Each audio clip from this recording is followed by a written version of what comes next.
여러분 이 시간 오늘 말씀 전하기 전에 사진 한 장을 제가 보여드리겠습니다. 사진 한 장 PPT로 잠깐 보여주시겠습니까? 혹시 이 사진 보신 적 있으신가요? 여러분들이 가셔서 혹시 한 번쯤 부산을 여행하시면 보셨을 수도 있는 사진입니다. 부산 태종대에 있는 모자상입니다. 모자상에 대해서 혹시 이 이야기가 있는데 혹시 들어보신 적 있으실까요? 부산 출신이라면 모자상에 대해서 들어보신 분들도 계실 거고, 아니면 저도 사실 설교 준비하면서 이제 자료 찾다가 처음 이제 알게 돼서 이제 제가 사진을 준비하고 오늘 성도님들하고 이야기를 잠깐 나누려고 해서 준비를 했습니다. 사실 이 모자상은 태종대가 예전에 투신 자살지로 되게 유명했던 장소였다라고 이야기합니다. 많은 사람들이 자신의 삶을 이렇게 끊으려고 오는 장소이다 보니까 당국에서는 그 삶을 끊으려는 사람들을 위해서 전래진이라는 작가에게 지금 보이는 저 동상을 세우도록 이렇게 부탁을 했다라고 합니다. 그리고 실제로 저 동상이 세워지고 나서 태종대에서 삶을 마감하려는 사람의 숫자는 반으로 줄었다고 합니다.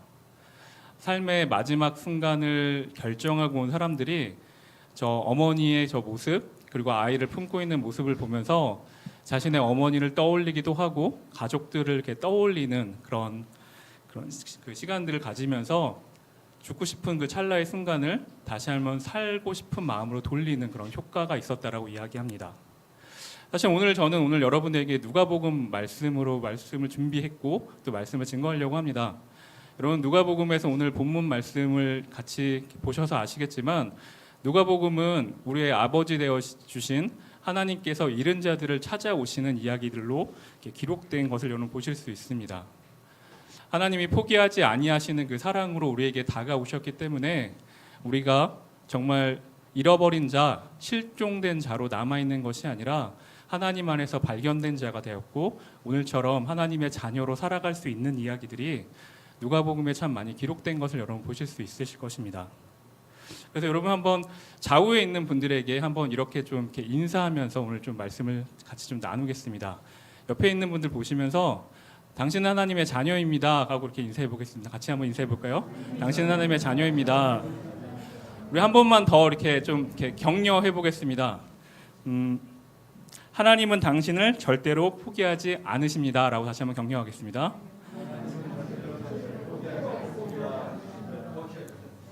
정말 저희에게 위로가 되는 말씀 아닌가 생각해 봅니다. 하나님이 우리의 아버지 되어주시고 하나님이 여러분과 저를 절대로 포기하지 않으신다라는 이야기가 정말 우리에게 위로가 되고 정말 힘든 시간들을 이겨내갈 수 있는 그런 큰 위로가 되지 않나 생각해 봅니다. 저는 오늘 본문 말씀을 통해서 여러분과 두 가지 말씀을 좀 생각해 보고 나눠보고자 합니다. 첫 번째는 하나님께서 잃어버린 자를 찾아오시고 절대로 포기하지 아니하시는 하나님의 사랑에 대해서 여러분과 나누려고 합니다. 두 번째는 잃어버린 양에 대해서 이야기할 것인데 과연 잃어버린 양은 누구일까에 대해서 좀 두 가지만 좀 여러분과 같이 본문 말씀을 나눠보도록 하겠습니다. 자, 그럼 이제 본문 말씀을 좀 같이 읽고 같이 나눠보도록 하겠습니다. 자, 누가복음 15장에 나와 있는 예수님의 비유는 총 3가지의 이야기를 하고 계십니다. 여러분들이 정말 익히 알고 계신 잃은 양 비유와 그리고 잃어버린 동전이라고 이야기한 드라크마 비유 그리고 탕자의 비유 총 3가지를 누가복음 15장에 이야기하고 있습니다. 사실 결론적으로 누가복음 15장을 보시면 죄인의 회개를 하나님께서 얼마나 기뻐하시는가를 오늘 누가복음 15장이 우리 가운데 이야기하고 있습니다. 그런데 오늘 본문에 등장하고 있는 목자 여인 아버지가 기쁨을 표현하고 있는 공통적인 특징이 있는 것을 여러분 오늘 본문에서 다 읽진 않았지만 1절에서 쭉 읽어 가시다 보면 한 가지 발견할 수 있는 것이 있습니다. 잃어버린 것을 찾게 됐을 때 목자도 그렇고 그리고 여인도 그렇고 탕자가 돌아오는 것을 맞이하는 아버지도 그렇고 자신이 찾게 된 대상을 향해서 기뻐하고 즐거워하는데 자신에서만 끝나는 것이 아니라 이웃을 부르고 친구를 불러서 잔치를 여는 것을 우리가 확인하지 보실 수 있습니다. 즉 자신이 느끼는 그 즐거움과 기쁨을 주변 사람들에게 같이 공유하고 그것들로 인해서 기뻐하고 있는 이야기가 성경 말씀 가운데 기록된 것을 우리가 볼 수 있다라는 것이죠. 가장 극명하게 표현되고 있는 게 양 99마리를 두고 한 마리 잃어버린 양을 찾아가는 목자의 이야기를 통해서 하나님이 99마리의 양과 동일하게 잃어버린 그 한 마리의 양을 똑같이 여기시면서 그 양을 찾아서 또 그 양을 찾고 나서 얼마나 기뻐하시는가를 우리가 다시 한번 알 수 있다는 것이죠. 그것이 사실 하나님께서 한 영혼에 대해서 그만큼 얼마나 그 소중하게 여기고 계시고 그리고 얼마나 그 한 영혼에 대해서 무게를 귀하게 생각하고 있는 것을 우리가 다시 볼 수 있다는 것입니다.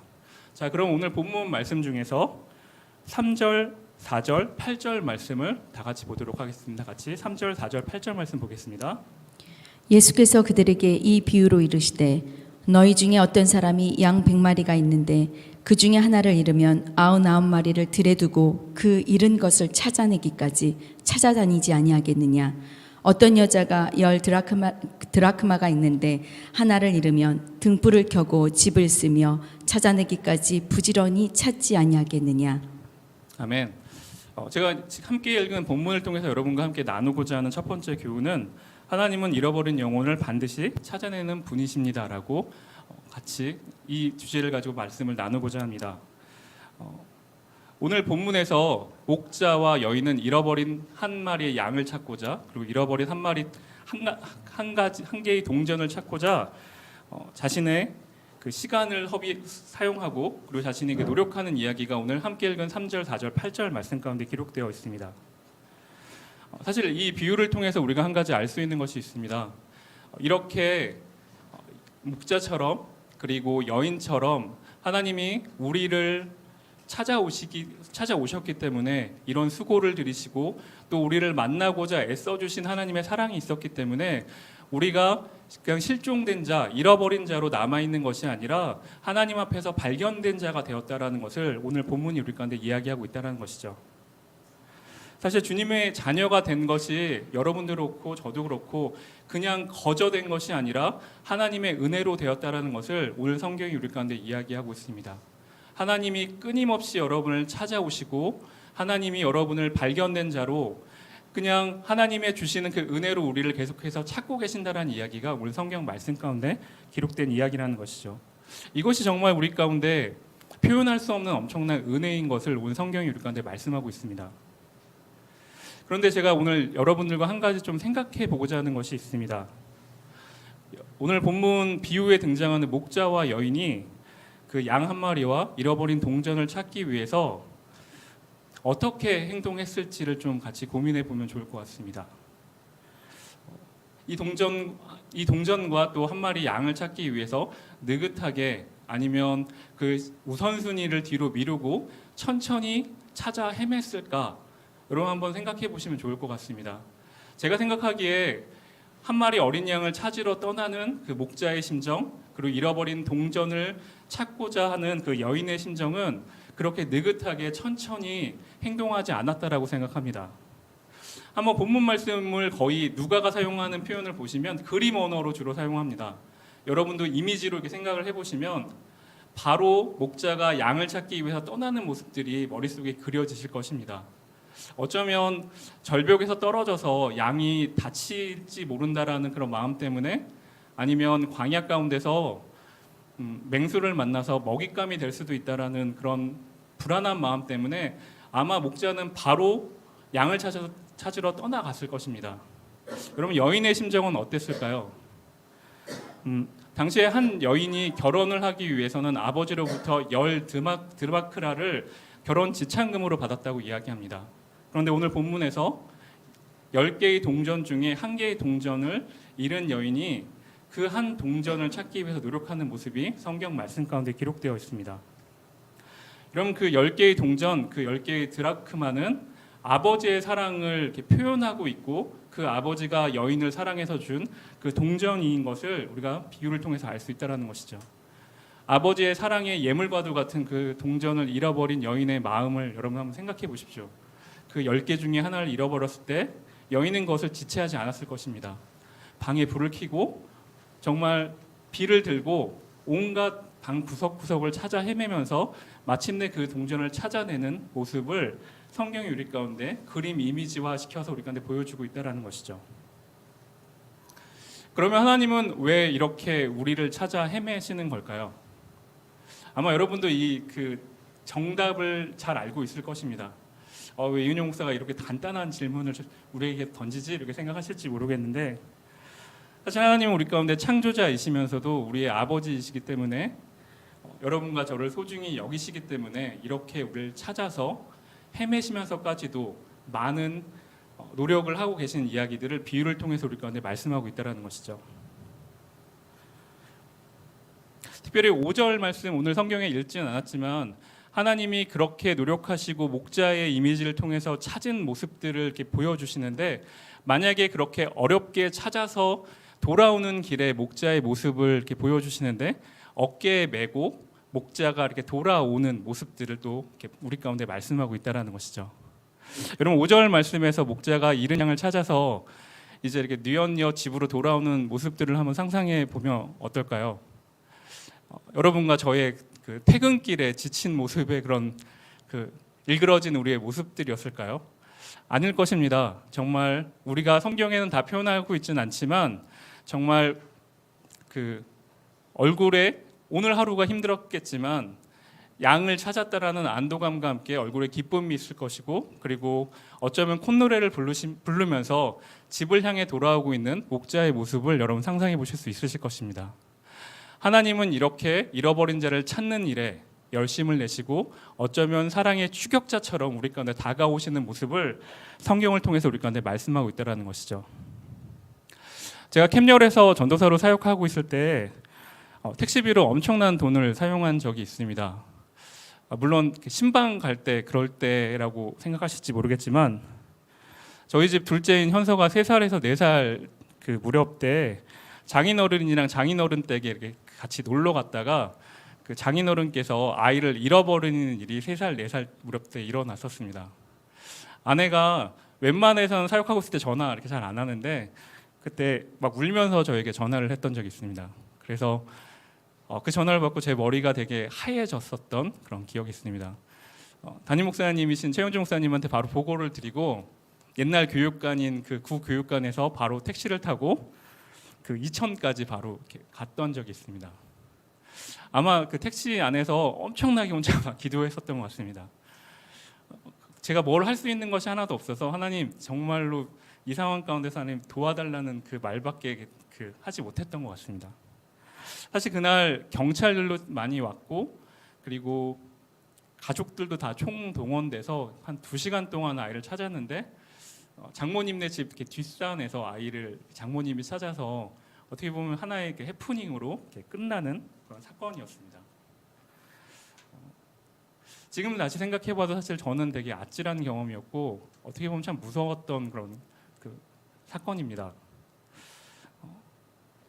그런데 그때 저에게 그 택시비 영수증이 엄청나게 많이 나왔습니다. 그런데 한 번도 담임 목사님한테 말씀드리고 버스를 타고 내려갈지 지하철을 타고 내려갈지 고민하지 않았습니다. 바로 택시를 타고 아이에게 가장 빨리 갈 수 있는 것만 저는 생각하고 아이를 찾으러 내려갔습니다.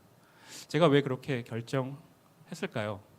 저희 집이 잘 살기 때문에 아니면 저희가 부유해서 그 교회에서 어떤 것들을 제공해 주시기 때문이 아니라 제 아이이기 때문에, 그리고 현서가 저에게 소중한 아이이기 때문에 저는 가장 빨리 아이를 찾으러 갈 수 있는 방법을 결정하고 어떤 효율성을 생각한 것이 아니라 아이를 찾으러 갈 수 있는 방법들만 생각하고 그렇게 갈 수 있었던 것 같습니다. 사실 성경을 이렇게 보다 보시면 요즘 우리의 세태에서는 나와 상관없는 일에 대해서는 별 관심이 없는데 오늘 본문의 말씀처럼 하나님께 돌아오는 자들, 하나님께 회복되는 자들의 이야기에 많은 사람들이 기쁨을 나누고 같이 기뻐하고 잔치가 열리는 이야기들이 누가복음뿐만 아니라 복음서에 참 많이 기록된 것을 여러분 보실 수 있으실 것입니다. 오늘 누가복음 15장에 등장하는 목자, 여인 그리고 아버지의 기쁨에 보다 더 잘 공감하실 수 있는 분은 제가 지금 말씀드리는 것처럼 어떠한 소중한 물건을 잃어버려 본 경험이 있으시거나 저처럼 아이를 잠깐 잃어버렸다가 다시 정말 다시 찾아본 경험이 있으신 분들은 이렇게 하나님이 우리에게 찾아오시며 또 잃어버린 자들이 다시 회복되며 하나님께로 돌아올 때 하나님이 얼마나 기뻐하시는지에 대해서 여러분 정말 잘 공감하실 수 있고 더 많이 본문 말씀 가운데서 깊이 이해하실 수 있을 것이라고 믿습니다. 그런데 이 본문 말씀을 읽다 보면 여러분 혹시 이런 질문이나 이런 약간은 좀 다른 시각으로 고민해 보신 적 없으십니까? 이런 질문입니다. 혹시 아무리 한 마리 양이 중요하지만 어떻게 들판에다 99마리의 양을 버려두고 그 한 마리 양을 찾으러 목자가 갈 수 있나? 이런 질문 혹시 해보신 적 없으십니까? 저는 해봤는데 여러분 안 해보셨나요? 저는 사실 질문해봤거든요. 효율성에 관련된 사역들 막 하실 때 그래도 99마리 양도 중요하잖아요. 막 이렇게 설명했었는데 제가 더 믿음이 없습니다, 여러분. 사실 저희가 어떻게 보면 이런 딜레마나 이런 고민들 많이 해보셨을 것입니다. 99마리의 양도 소중합니다. 어떻게 한 마리 양을 위해서 99마리의 양을 이렇게 버려두실 수 있습니까? 이런 고민들 해보셨을 텐데 그런데 오늘 본문에서 나오는 99마리의 양을 목자가 들판에 그냥 버려두고 가지 않았다는 것을 우리가 아실 수 있으실 것입니다. 목자는 그냥 들판에 99마리 양을 버려두고 간 것이 아니라 가장 안전한 곳에 양을 잘 놔두고 그 한 마리 양을 찾으러 가는 것을 우리가 알 수 있는데 그 알 수 있는 방식이 오늘 7절 말씀입니다. 같이 한번 7절 말씀 읽도록 하겠습니다. 내가 너희에게 이르노니 이와 같이 죄인 한 사람이 회개하면 하늘에서는 회개할 것 없는 의인 9으로 말미암아 기뻐하는 것보다 더하리라. 아멘. 여러분 7절 말씀 보시면 그 하늘나라에 속한 의인 99명이 한 명이 회개하고 돌아오는 것 때문에 기뻐한다라고 성경 말씀이 우리 가운데 이야기하고 있습니다. 이 말씀이 무엇을 의미합니까? 99마리의 양이 그리고 99마리의 하나님 나라에 속한 자들이 있다라는 것을 우리 가운데 이야기하고 있다라는 것이죠. 우리가 7절 말씀에서 힌트를 얻어서 다시 한번 고민하자면 목자가 일방적으로 그냥 한 마리 양을 찾기 위해서 99마리 양을 그냥 들판에 버려두고 간 것이 아니라 이미 안전한 곳에 두고 한 마리 양을 찾아서 떠나가고 있는 이야기가 오늘 성경 말씀 가운데 기록된 이야기라는 것이죠. 사실 어떤 학자는 이렇게도 이야기합니다. 그 한 마리 양에 대해서 어떤 숫자적인 개념이 아니라 하나님을 알지 못하는 자, 소외된 자, 그리고 어쩌면 신앙을 고백했지만 하나님의 방식, 복음의 방식과 전혀 상관없이 살아가고 있는 자들을 향해서 하나님이 그들을 포기하지 아니하시고 끝까지 찾아오시는 이야기라고 오늘 성경 말씀을 이렇게 해석해야 된다라고도 이렇게 주장하시는 분들도 있습니다. 그렇다면 여러분 99마리 하나님 나라를 살아가고 있는 그 사람들을 목자가 그냥 이렇게 내버려 두고 떠나간 것이 아니라 99마리의 양들, 99마리의 의인들은 이미 하나님 나라를 살아가고 있는 자들이고 하나님 나라에서 떨어져 있고 잃어버린 자들 향해서 하나님의 마음이 지금 움직이고 있는 것을 우리가 이해하는 것이 이 본문 말씀을 더 충분히 해석할 때 더 도움이 된다는 것이죠. 근데 사실 오늘 7절 말씀을 보시면 우리가 99명의 그 회개할 것 없는 그런 그룹에 속하는 것이 정말 현실적으로 가능할까라는 고민을 해보게 됩니다. 사실 이 땅을 살아가면서 회개할 것 없는 99명의 하나님 나라에 속한 우리는 하나님 나라에 속한 자로 살아가고 싶지만 회개할 것 없이 살아가는 99명으로 사는 것은 정말로 불가능한 일입니다. 만약에 여러분과 제가 나는 회개할 것 없는 자로 살아가고 있어라고 이야기한다라면 오늘 본문 말씀 1절에서 2절에 나오는 바리새인과 서기관 같은 사람의 삶을 살아갈 위험이 있다라고 오늘 성경 우리 가운데 이야기한다는 것이죠. 그럼 바리새인과 그 서기관들의 삶이 어떤 삶이었는지 성경이 계속 복음서를 보시면 이해하실 수 있는데 마태마가 누가 요한복음 다 보시면 예수님이 그 죄인들과 항상 식탁을 할 때마다 이들이 항상 공격합니다. 비난합니다. 왜 죄인들하고 같이 하냐? 야 장로들의 전통에선 이렇게 하면 안 되라고 항상 공격하는 자들, 예수님을 경멸하는 자들로 등장하는 사람들이 바리새인과 서기관들 그리고 종교 지도자들이 그런 모습들을 보이는 것을 여러분 성경을 읽다 보시면 쉽게 이해하실 수 있으실 것입니다. 사실 당시 지금 제가 말씀드렸던 종교 지도자들은 자신이 스스로 의인이라고 생각했습니다. 내가 회개할 게 별로 없다라고 생각하는 사람들이었습니다. 그래서 세리와 같이 그런 천한 직업에 있는 사람들을 그냥 죄인이라고 생각했습니다. 그리고 성경에는 문둥병 환자 이렇게 나와 있는데 오늘날에는 사실 저희가 한센병이라고 이야기하죠.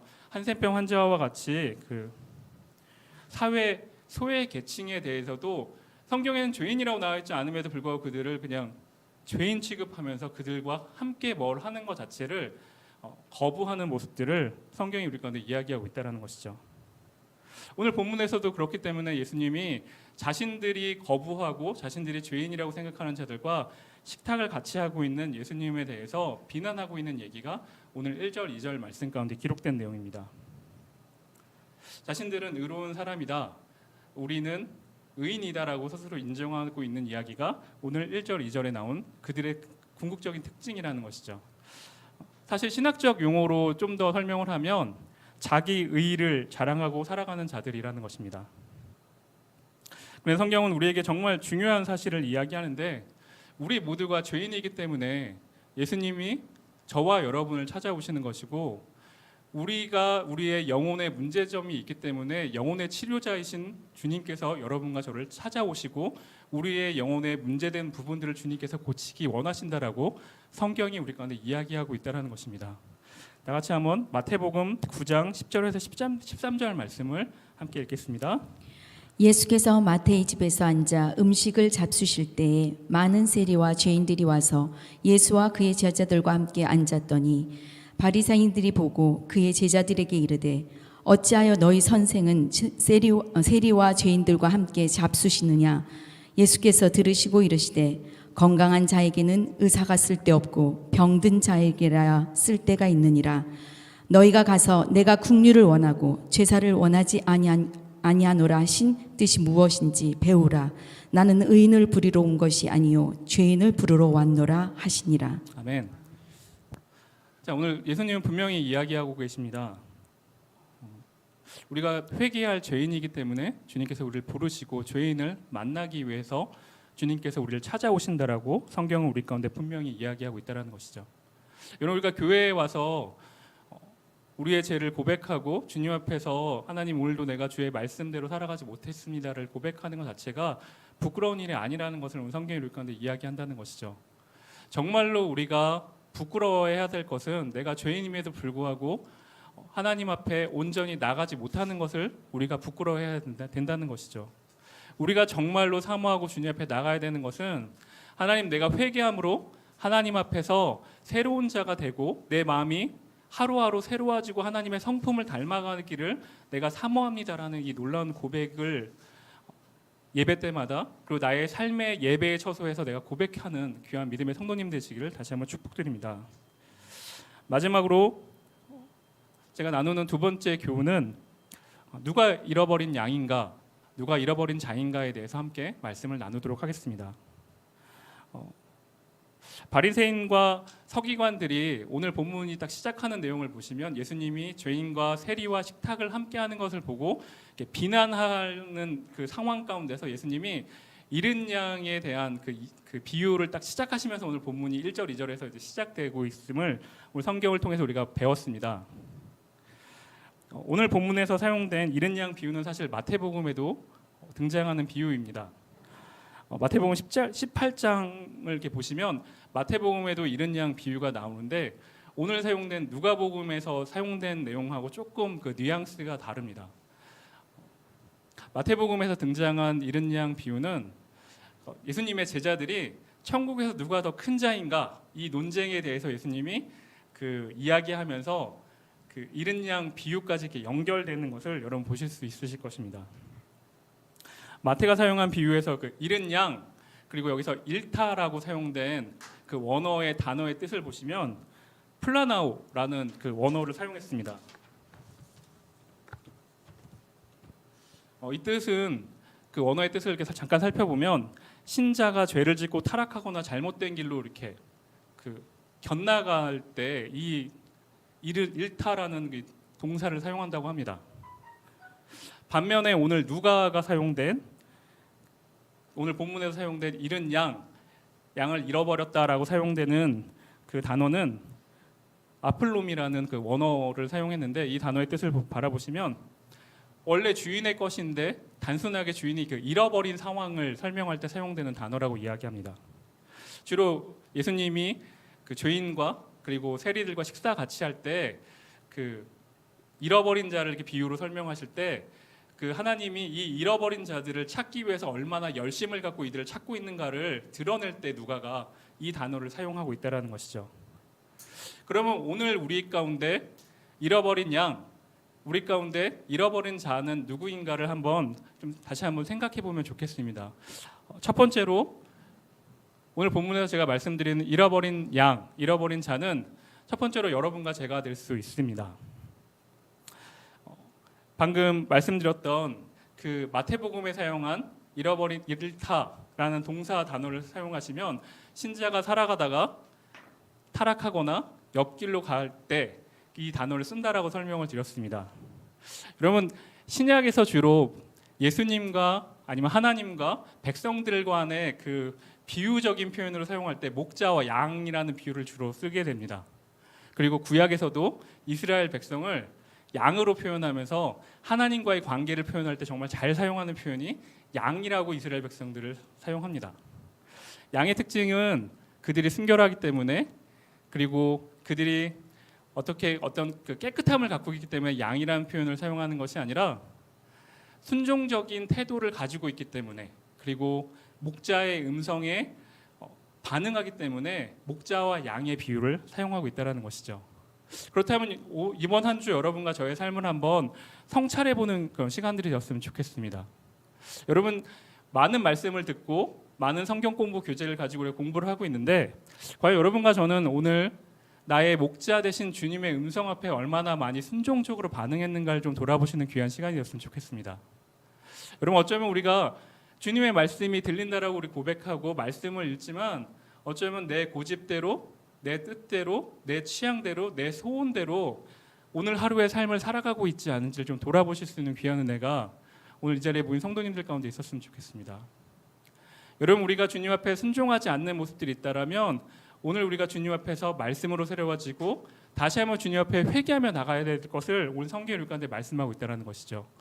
왜냐하면 여러분과 제가 주님 앞에서 양과 목자로서 주님이 우리를 계속 부르고 계시기 때문이라는 것이죠. 그렇다면 주님이 우리 가운데 주시는 귀한 말씀 앞에 또 말씀을 묵상하실 때마다 주님이 내게 순종을 말씀하신다라면 하나님 내가 오늘보다 내일 더 주님 앞에 순종할 수 있는 은혜를 내게 허락해달라는 기도가 여러분의 인생 가운데 있었으면 좋겠습니다. 여러분 두 번째 또 한번 같이 고민해 볼 것이 하나 있습니다. 누가가 사용한 그 단어입니다. 원래 주인의 것이었는데 잃어버린 것이 있다라고 사용됐던 그 단어를 다시 한번 생각해 보시면 좋을 것 같습니다.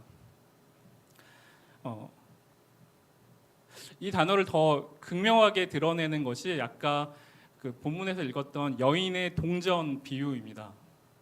여러분 여인의 동전 비유를 한번 생각해 보시면 사실 앞부분에서 양은 생물입니다.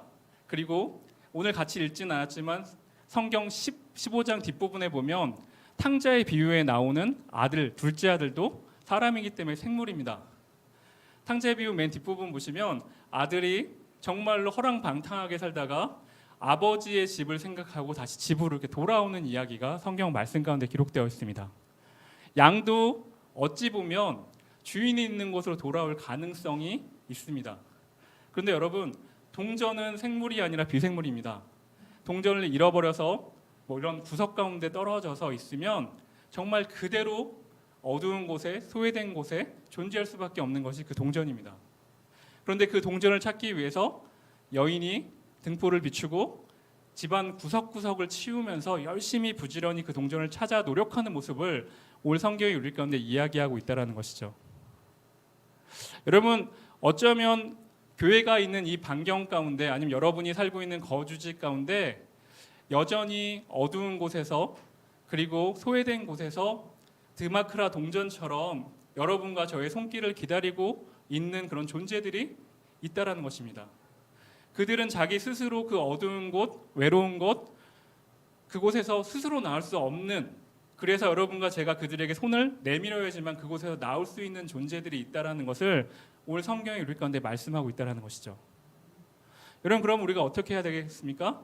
그들 가운데 여인이 그렇게 헌신하며, 어떻게 보면 청소하다 보면 먼지가 몸에 묻을 수도 있고 몸을 굽혀야 되기 때문에 참 힘들고 수고스러운 일들을 했지만, 그렇게 섬기고 헌신적인 사랑을, 노력을 봉사했기 때문에 그 동전을 찾는 기쁨을 누린 것처럼 여러분과 제가 해야 될 모습이 있다라면 우리도 여인처럼 몸을 굽히고 등불을 비추고 우리의 손을 내밀어서 어두운 곳, 그리고 정말 손이 닿지 않는 곳에 있는 그 어떠한 대상을 향해서 우리가 나가야 될 것을 우리 성경이 우리 가운데 이야기한다는 것이죠. 바라기는 여러분과 저의 모습 가운데, 저의 삶 가운데 이런 우리의 손길을 필요로 하는 자들 가운데 캠열이 사용될 수 있는 귀한 은혜가 있기를 다시 한번 주님의 이름으로 축복드립니다. 마지막으로 여러분과 저도 한때는 잃어버린 자였다는 것을 명심할 수 있는 귀한 은혜가 있었으면 좋겠습니다. 우리가 잃어버린 자였고 실종된 자였는데 하나님이 여러분과 저에게 찾아오셔서 우리가 다시 한번 회복된 자가 되었고 하나님의 자녀가 되었다라고 성경은 우리 가운데 이야기합니다. 그렇다면 이제 이 믿음의 공동체 가운데서 이제 막 신앙을 시작하는 자들이 여러분 눈앞에 보이실 것입니다. 그럼 그들 가운데 우리가 어떻게 그들에게 반응해야 되는지를 성경을 통해서 같이 좀 이렇게 묵상하시는 귀한 시간이 됐으면 좋겠습니다. 그들의 그 미숙한 모습, 어떻게 보면 야, 신앙생활 그렇게밖에 못해? 이렇게 이야기할 수 있는 비난 섞인 이야기들, 냉소적인 그런 눈빛으로 그들에게 이야기할 수 있을지 모르겠지만 성경이 우리 가운데 이야기하는 것은 너도 한때 잃어버린 자였어. 그런데 주님이 우리 가운데 찾아오셔서 네가 발견된 자가 되었고 네가 다시 한번 하나님의 자녀로 온전하게 회복되는 과정 가운데 있는 거야라고 우리 가운데 말씀한다는 것이죠. 그렇다면 여러분과 저에게 다시 한번 말씀하시는 것이 무엇일까요? 여전히 신앙적으로 연약한 자들, 성숙함으로 나가는 자들을 향해서 따뜻하게 그들을 바라보고 그들 가운데 권면의 이야기들, 그리고 손을 내밀어서 그들이 교회에 잘 정착하고 나와 함께 하나님의 은혜를 맛보고 누릴 수 있도록 우리가 더 많이 내 것을 내어줄 수 있는 은혜가 이 믿음의 공동체 가운데 있기를 다시 한번 주님의 이름으로 축복드립니다.